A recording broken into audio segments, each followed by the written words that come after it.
طريقة تنظيف كربرتير مكنة ياماها ار1 اهو.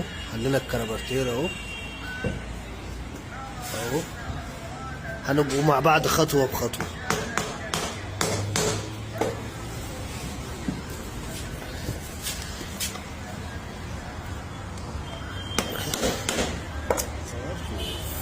تم تغيير طقم بوجيهات لمكنة ار1.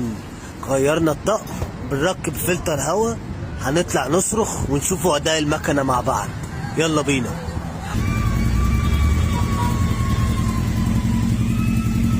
له استعمى سمارة هيطلع يجرب المكنة الار1 وهنجيبوه من على الطريق هنا وهو بيصرخ.